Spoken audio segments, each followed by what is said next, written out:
धमकियों की बढ़ती लहर ने सलमान खान को भी चिंतित किया, तो उन्होंने अपनी लैंड क्रूजर को बुलेट प्रूफ बनाने का निर्णय लिया। वे अपने व्यक्तिगत सुरक्षा को और भी मजबूत करने के लिए अब सलमान खान के पास बुलेट प्रूफ लैंड क्रूजर के साथ साथ लेक्स 470 पोशाक, रेंज रोवर ऑटोबायोग्राफी और मर्सिडीज बेंज गर्ल्स क्लास जैसी गाड़ियां हैं। लेकिन अभी तक उन्होंने लैंड क्रूजर पर ही ध्यान केंद्रित किया है। यह समझना अधिक उचित होगा कि वह इस गाड़ी को अपनी प्राथमिकता समझते हैं या फिर अन्य कार्यों के लिए भी ध्यान देते हैं। इस रेस में सलमान खान केवल एकमात्र नहीं है जो आर्मर्ड वाहनों में घूमते हैं। राहुल गांधी, राज ठाकरे, नवजोत सिंह सिद्धू जैसे टॉप पॉलिटिशियन भी इस दौड़ में शामिल हैं। जब कई सेलिब्रिटीज जैसे खान और चिरंजीवी अपने फैंस या आम लोगों के बीच जाते हैं तो वे अक्सर लैंड क्रूजर का ही सहारा लेते हैं। इसके अलावा देश के महत्वपूर्ण व्यक्तियों में से एक होने के नाते प्रधानमंत्री नरेंद्र मोदी भी इस रेंज रोवर की अपनी गाड़ी का उपयोग करते हैं। जब वे राष्ट्रीय परेड में शामिल होते हैं तो आमतौर पर रेंज रोवर में नजर आते हैं, लेकिन जब वे जनता के बीच होते हैं या किसी रैली में शामिल होते हैं तो वे अपनी आर्मर्ड लैंड क्रूजर में दिखाई देते हैं। यह एक प्रस्तुति नहीं है जो केवल भारत में होती है, बल्कि इस प्रकार की प्राथमिकता दुनिया भर के कई महान नेताओं द्वारा भी देखी जाती है। बहुत से लोग आर्म्ड लैंड क्रूजर के अंदर ही यात्रा करना पसंद करते हैं। महिंद्रा की आर्म्ड व्हीकल डिवीजन यानी Mahindra Emirates vehicle army luxury vehicle segment में आर्म्ड व्हीकल के लिए आमतौर पर लैंड क्रूजर को ही पसंद करती है। लेकिन क्योंकि कई अन्य गाड़ियां भी आर्म्ड व्हीकल के रूप में ट्रांसफर की जा सकती है, इससे यह प्रश्न उठता है कि क्यों लैंड क्रूजर को ही पसंद किया जाता है। हम इस वीडियो में इस प्रश्न पर ध्यान केंद्रित करेंगे। इसके साथ ही हम आपको इस वीडियो के माध्यम से आर्म्ड व्हीकल के बारे में अधिक शिक्षित करने का उद्देश्य रखेंगे। साथ ही यह भी महत्वपूर्ण है कि आर्म्ड व्हीकल किस किस स्तर के होते हैं, उन्हें किस किस स्तर पर परीक्षण किया जाता है और उनका तैयारी कैसे किया जाता है। लेकिन इस बात को ध्यान में रखते हुए कि यह सभी संशोधन अधिकतर लैंड क्रूजर में किए जा रहे हैं, हम पहले लैंड क्रूजर की थोड़ी सी इतिहास जानेंगे।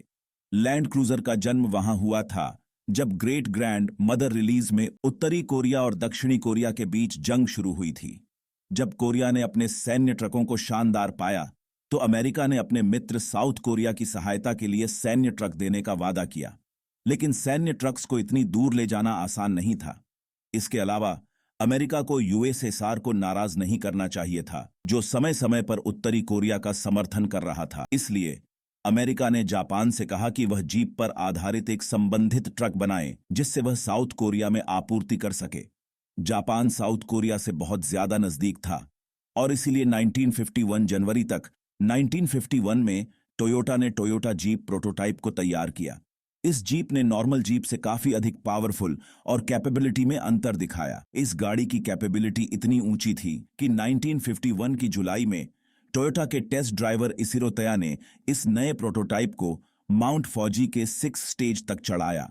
इसके साथ ही यह गाड़ी जापान के नेशनल पुलिस एजेंसी द्वारा भी जांची गई और उन्होंने इसे बहुत प्रशंसित किया। इस प्रशंसा के बाद एनएमपीए टोयोटा ने जल्दी से 289 वाहनों के आदेश दे दिया। 1954 में टोयोटा के तकनीकी निदेशक हांजी ओमेगारा ने सोचा, इसलिए टोयोटा ने इसे लैंड क्रूजर के नाम से लॉन्च किया। यह कोरियाई युद्ध तो 1953 में समाप्त हो गया था, लेकिन लैंड क्रूजर की मांग थी।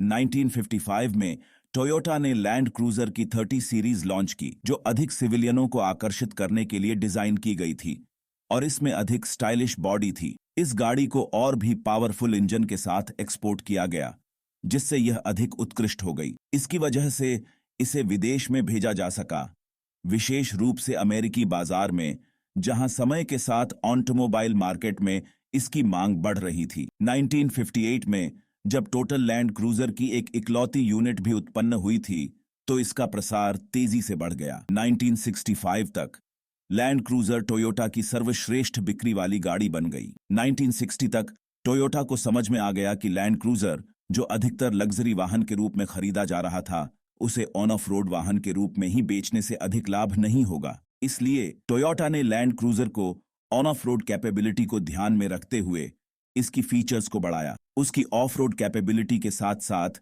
इसकी लग्जरी आकर्षकता भी बढ़ती गई। जैसे जैसे समय बीतता, नए मॉडल्स के साथ इसकी ऑफ रोड क्षमता और लग्जरी आकर्षकता में सुधार हुआ। यही सब इसलिए है कि प्रधानमंत्री मोदी और अन्य शीर्ष राजनीतिक नेताओं को लैंड क्रूजर के अंदर यात्रा करना बहुत पसंद है।